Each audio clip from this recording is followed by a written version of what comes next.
Banyak pikiran semacam itu. Kita punya teman juga di sini pikirannya sama kita.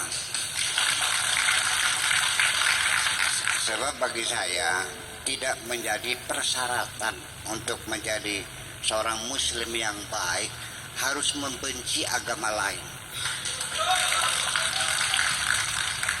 Dan tidak masuk akal masa membunuh orang bisa masuk surga. Yang saya yakini yang menghidupi orang itulah yang masuk surga. Betul nggak? Masa membunuh orang masuk surga? Kan aneh sekali. Nah ini kadang-kadang kita sendiri nggak tahu itu peradaban ya. Jadi munculnya Islam dalam bentuk secara fenomenologi. Islam itu kelihatan sombong itu terlahir ketika dinasti Daulah Abbasiyah, Abbasid itu menjadi negara superpower. Ya. Itu imperiumnya dari mulai Maroko sampai Afghanistan sampai India sampai Pakistan. Gak ada negara seluas itu di dunia ini. Itu secara psikologis orang kalau menjadi negara super itu sombongnya juga nongol. Sampai kalau ada orang non muslim ya, orang agama lain mengatakan assalamualaikum tidak boleh dijawab. Jawabnya harus wa'alaikassalam. Sampurasun. Jawabannya campurasun. Ini kan kesombongan. Mana mungkin? Nih, Al-Quran kan jelas. Wa idza huyitum bi tahiyyatin fa hayyu bi ahsana minha aw rudduha bi mithliha. Harus lebih baik. Ketika orang Jepang menghormatinya dengan nunduk, kita nunduknya lebih bawah lagi. Orang Cina goyang-goyang, dia 3 kali, kita 4 kali, kan begitu. Masa? Nah ini saya sering menanyakan, andai kan ada orang Nasrani tenggelam di sungai Cimanuk dan Anda sebagai muslim, tolong, pantas gak? Kamu agamanya Pak Kristen, masa bodoh dah gitu. Apa begitu? Subhanallah. Nah ini yang jadi persoalan. Jadi superiority kompleks yang mengidap pada umat Islam itu adalah sisa-sisa peradaban di Daulah Abbasiyah itu. Kesombongannya bukan main. Sampai orang tidak sholat juga dibunuh. Ada kitab saya baca kok. Masuk akal enggak? Masa orang nggak sholat dibunuh? Nah ini yang jadi persoalannya, bahwa di situ terjadi satu penyimpangan besar ketika agama dijadikan landasan negara, ya, dan raja mengimplementasikan akidahnya dalam pemerintahan. Ini sama dengan memberikan cek kosong kepada raja untuk melakukan kediktatoran. Apa yang terjadi?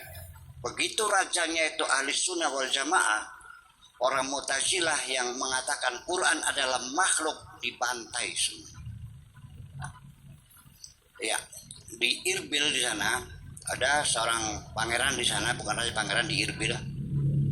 Dalam khutbah Jumat dia mengatakan, saudara-saudara, nanti setelah saya selesai khutbah Jumat, silakan kambing yang sudah diikat dipotong, onta dipotong, silakan.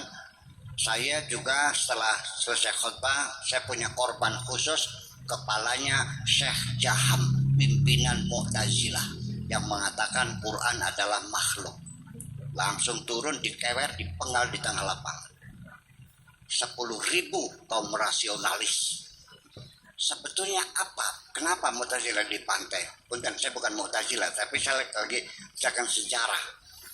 Mereka ketakutan kelompok rasional sini banyak menuntut keadilan sosial, menuntut demokrasi, menuntut keadilan, supremasi hukum, bisa menggoyang. Akhirnya dibikin isu, Mu'tazilah mengatakan Quran itu adalah makhluk, makanya dipenggal semuanya kepalanya. Sebaliknya ketika raja-rajanya itu Mu'tazilah seperti Mu'tasim Billah, seperti Ma'mun, ya kan gitu. Sebaliknya orang ahli sunnah wal jamaah juga dibantai. Termasuk Abu Hanifah masuk penjara, dikebukin. Imam Hambali juga sampai gempor di penjara. Hanya Imam Syafi'i yang cerdas waktu itu. ditanya, Quran makhluk bukan? Waduh, yang nanya rajanya Mu'tazilah nih. Kalau bilang makhluk, selamat ya. Tapi takut di akhirat kan. Kalau bilang bukan makhluk, selamat akhirat, bahkan gebukin juga nantinya. Jadi sambil menunjukkan tangannya, sambil memegang jari kelingking, ya Amirul Mukminin innal Qur'ana, sambil megang jari kelingking. Wa Taurata, dan jari manis. Wal Injil, dan jari tengah. Wa Zabur, hadhihi kulluha makhlukah. Ini semuanya makhluk, selamatlah dia.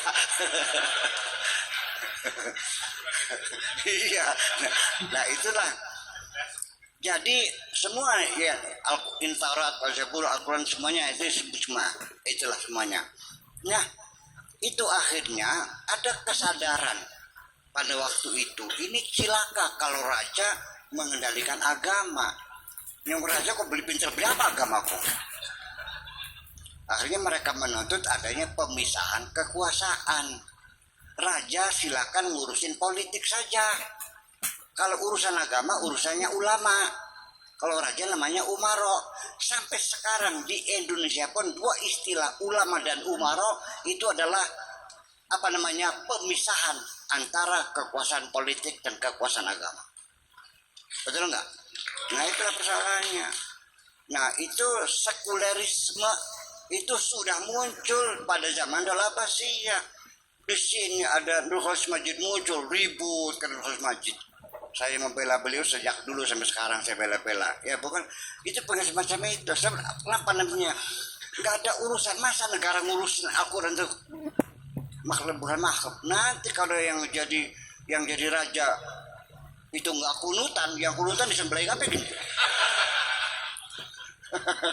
Nah itulah persoalannya. Jadi kita sendiri mesti menyadari bahwa ini begini, kan ada Al-Qur'annya ya, wa may yabtaghi ghairal islami dinan fala yuqbal minhu. Barang siapa yang mencari agama selain Islam maka tidak bakal diterima.